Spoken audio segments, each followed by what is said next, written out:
Bismillahirrahmanirrahim. Assalamualaikum warahmatullahi wabarakatuh.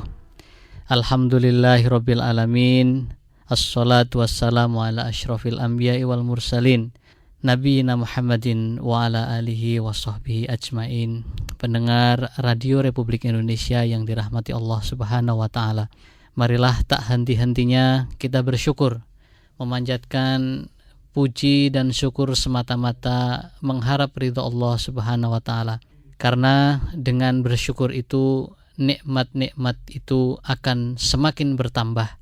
Nikmat Allah akan diluaskan bagi kita manakala kita mau bersyukur dengan sebenar-benarnya. Dan makna syukur yang sebenarnya adalah dalam kerangka yang luas, yaitu senantiasa mendayagunakan nikmat-nikmat Allah itu sesuai dengan petunjuk dan fungsinya dan menurut petunjuk Allah Subhanahu wa ta'ala. Pendengar yang dirahmati Allah Subhanahu wa ta'ala, hati kita tentu perlu mendapatkan pencerahan supaya hati bisa tertuntun, terbimbing, mendapatkan petunjuk dari Allah Subhanahu wa ta'ala. Ditegaskan di dalam surah Al-Bayyinah, surah ke-98 ayat kelima. A'udzubillahi minasyaitonirrajim. Wa ma umiru illa liya'budullaha mukhlishina lahuddin hunafa'a wa yuqimus salata wa yu'tuz zakata wa dzalika dinul qayyimah. Padahal mereka tidak disuruh kecuali supaya menyembah Allah dengan memurnikan ketaatan kepadanya dalam menjalankan agama yang lurus, dan supaya mereka mendirikan salat dan menunaikan zakat, dan yang demikian itulah agama yang lurus. Al-Bayyinah surah ke-98 ayat kelima. Pendengar yang dirahmati Allah Subhanahu wa ta'ala, lurus dalam pengertian ini adalah jauh dari syirik, jauh dari mempersekutukan Allah, dan jauh dari kesesatan. Karena itu, ma'asyiral muslimin, pendengar yang berbahagia, kesempatan yang ada Allah berikan kepada kita, hendaklah kita gunakan sebaik-baiknya agar hati kita tertuntun mendapatkan bimbingan dari Allah. Dengan cara-cara apa?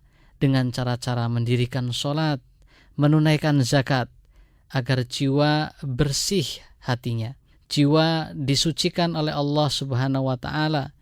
Dengan langkah-langkah kita senantiasa mendekatkan diri kepada Allah.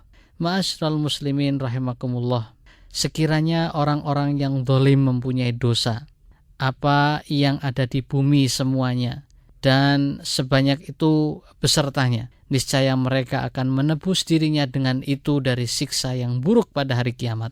Dan jelaslah bagi mereka azab dari Allah Subhanahu wa ta'ala yang belum pernah mereka perkirakan, dan jelas bagi mereka akibat buruk dari apa yang telah mereka kerjakan, dan mereka diliputi oleh pembalasan yang mereka dahulu selalu memperolok-olokannya. Pendengar yang dirahmati Allah Subhanahu wa ta'ala, gambaran tadi memberikan informasi penting kepada kita. Kezaliman yang terjadi justru akan membuahkan siksa dari Allah Subhanahu wa ta'ala di hari kiamat. Karena itu, menuntun hati kita untuk senantiasa benar-benar menjaga diri, menjaga perilaku, sikap, tutur kata, agar jauh dari perilaku zalim yang justru mendatangkan siksa itu. Sekiranya orang-orang yang zalim mempunyai segala macam harta yang ada di dunia, ketika mereka tahu kehidupan mereka ini berada dalam kesalahan, kesesatan, mereka berharap kekayaan-kekayaan mereka itu dapat menebus kesalahan-kesalahan mereka ketika mereka hidup di dunia. Tapi tidaklah mungkin keadaan itu mereka dapatkan. Mana mungkin mereka yang dalam kesesatan kemudian berpasrah diri di hari yang tidak ada naungan kecuali naungan Allah. Mereka tidak mungkin mampu mendapatkannya karena perilaku zalim yang telah mereka kerjakan. Ma'asyiral muslimin rahimakumullah, tuntunlah hati kita dengan petunjuk Allah Subhanahu wa ta'ala. Mudah-mudahan kita senantiasa mendapatkan petunjuk dari Allah, karena memang setiap saat kita memohon petunjuk Allah.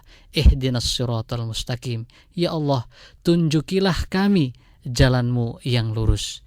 Aku qouli hadza, subhana rabbika rabbil izzati amma yasifun, wassalamun alal mursalin, walhamdulillahi rabbil alamin. Assalamualaikum warahmatullahi wabarakatuh. Pendengar yang dirahmati Allah Subhanahu wa taala, saya Nur Adi Septanto dari pimpinan wilayah Persis Jawa Timur untuk Radio Republik Indonesia. Assalamualaikum warahmatullahi wabarakatuh.